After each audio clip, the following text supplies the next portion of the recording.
I want to start out by talking about the present administration here. Because when you hear about the treatment of the press by the present administration, you always hear this sort of, well, you know, no president has ever liked the press. Well, yes, but no president has ever treated them like this president is. And I think this sort of gets me into what I wanted to say, which is that I came with a few facts about, you know, the press, suppression of the press and the media in general in Bangladesh, which I'll skip because I think that's been handled very well. But I did want to say that what is happening now is really, in a worldwide sense, almost worldwide, movements towards authoritarianism. Now, some of it's populist. I don't think that Sheikh Hasina qualifies as a populist, for example, but she certainly started the move towards authoritarianism almost 10 years ago.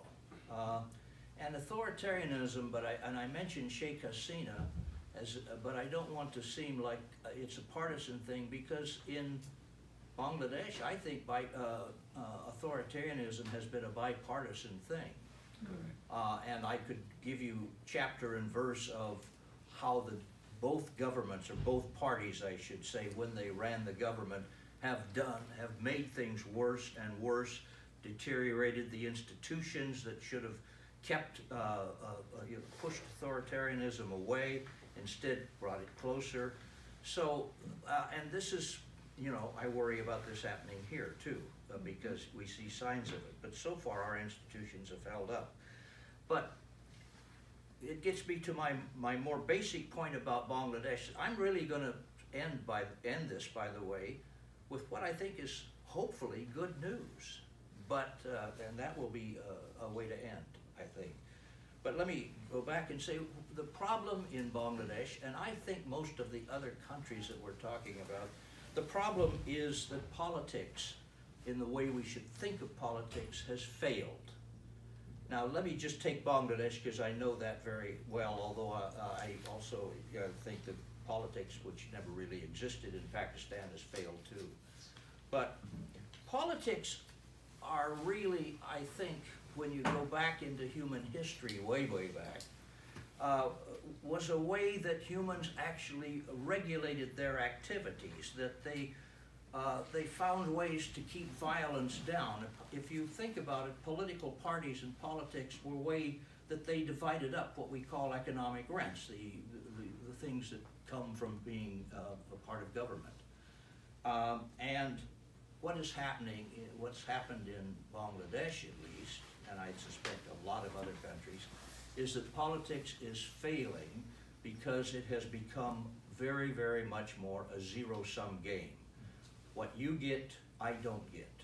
And this is where I think the whole world really is going in the wrong direction, and a very dangerous direction. Politics, as I said, gives, let me look down at my notes, and I remember what I wrote to tell you it is. It's really the ability for societies to do collectively what they can't do individually, which is provide for the welfare and progress of the country. And that's why it's failing everywhere. Now, both parties in Bangladesh, as I said, are responsible for this. And that goes back, if you really want to know, to 2006, when the BNP was doing things. And then in 2011, when after the Awami League had gotten elected by a great majority, they removed the only thing that kept politics stable and more or less, I wouldn't say healthy, but more or less functional, which was the so-called caretaker amendment, which guaranteed, when done right, that there would be a free and fair election. The periods between, say, 1990 and 2011 were basically stable because each party changed, had a chance at government every 5 years, and each party took the government every other 5 years because while the parties were in power, governance was not their objective. Economic rent was their objective, and so when they, and there was a large middle in the, and still is in the Bangladesh public and the Bangladesh polity, I would say, that swung from one party to another. So one party hadn't governed very well, the other one was elected, then that party didn't govern very well or at all, and that the next, the other party was elected, blah, blah, blah. You see where I'm going. Mm-hmm. When I last visited Bangladesh, I'm going to get into the human rights stuff, and particularly suppression of the press. What I really noticed was a climate of fear. That is because by then, this was well after Sheikh Hasina had started eliminating her opposition and eliminating anybody who questioned what she was doing in the press or in the media. And it was hard to get people to even speak to you about this. And I think that, you know, it's only gotten worse since. And that climate of fear extended to the NGOs, and to the press, to the media, where a great deal of self-censorship was going on. And as you talked about very nicely, the social media, which started with that one and then has moved to an even steeper, worse thing. And, you know, you had even sort of repression in terms of Bangladesh history. If you don't view the liberation just the right way, you're subject to repression or jailing or, you know, and you could talk, nobody has mentioned here the ICT, which was the International Court Tribunal, Tribunal, which was to try the members of the leaders of the Jamaat-e-Islami for treason during the Liberation War. And, you know, they used very, shall we say, unjudicial methods, basically were aimed at hanging all of them. And if you criticize that, you were also in trouble. As many people know, a friend of mine who's a British lawyer went out to defend a client, was not allowed after he was thrown out of the country. At least they threw him out. They didn't put him in jail. Now let me go. I'm really trying to hurry along, so this is really all history in a nutshell. I want to go to the good news, and then we can maybe we could talk about that as well as all the things that everybody has brought up here. I lived through. I witnessed the struggle for freedom and democracy in the late '80s and early '90s in Bangladesh. And I know most of the people who were involved in that. They were also, many of them, involved in the struggle for freedom from West Pakistan, or at least some respect from West Pakistan when they were part of Pakistan. And much to my surprise, these people have come out again in Bangladesh and are trying to depose the present government and trying to take the country back towards the center and towards a more democratic future. These people, I know them very well, they risked their lives in the 60s and early 70s. They've risked their lives in 1990, and most of them who are my age or even older are risking their lives again by leading the charge against the present government. They are veterans.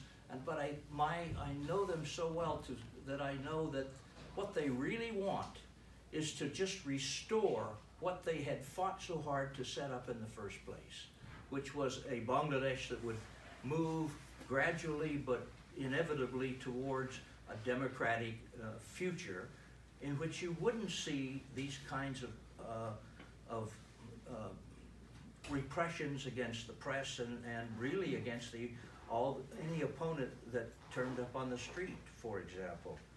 So there is something that is run by, it was started out as an alliance of small center parties, and it has grown because they have been able to hook up with the BNP.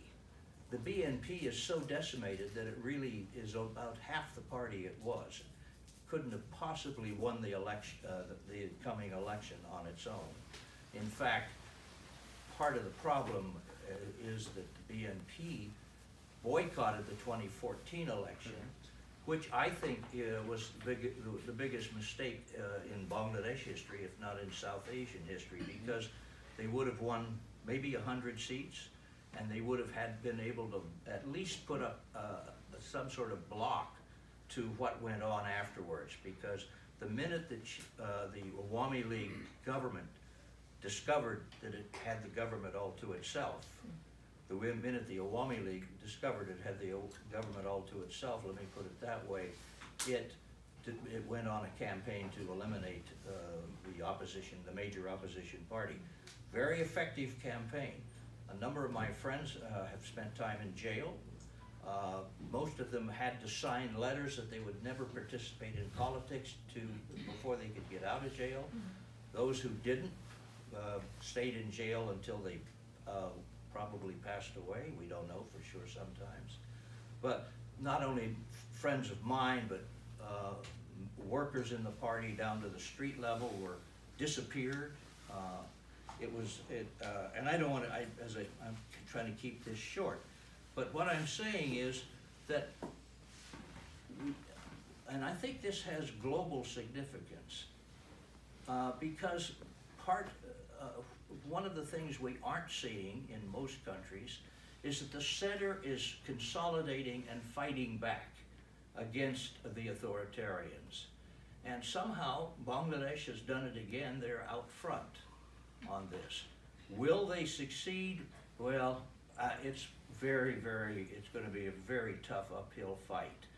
And I'm hoping those of you who have relatives or family in Bangladesh will convey to them the necessity for this to succeed and for them to get out and hopefully help, because it's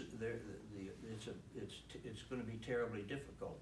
One, there are a whole bunch of parties, something like 20 parties in this alliance. They all are ideologically a little different, from the left center to the right center. There are going to be the usual ideological differences that could break them up.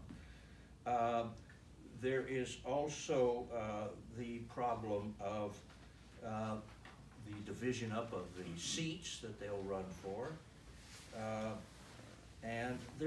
But the major problem, I think, the major problem will be when they have the 7 demands they've made for making a free and fair election are rejected by the government, which they basically have been. That's going to make some of the members of this alliance more interested in perhaps going off by their own, getting chummy with the government, or just giving up. And it's going to make others think about a violent reaction, which is just about as bad as the first kind. So what I'm trying to say is this is not anywhere near a sure thing, but it needs as much help as it can. Now, I will tell you about the U.S. government. This is the only thing I know about the U.S. government. They've become a lot more firm on this particular issue. And I heard this yesterday from a couple of State Department people that they're being very, very tough. Doesn't mean we have any leverage. It doesn't mean we're ever going to have get anywhere. But I think at least we're going to try to make sure that this election is as fair as it could possibly be. So anyway, I've hurried through this. You haven't heard all of my great wisdom. I'll save that for the Q&A. Thank you.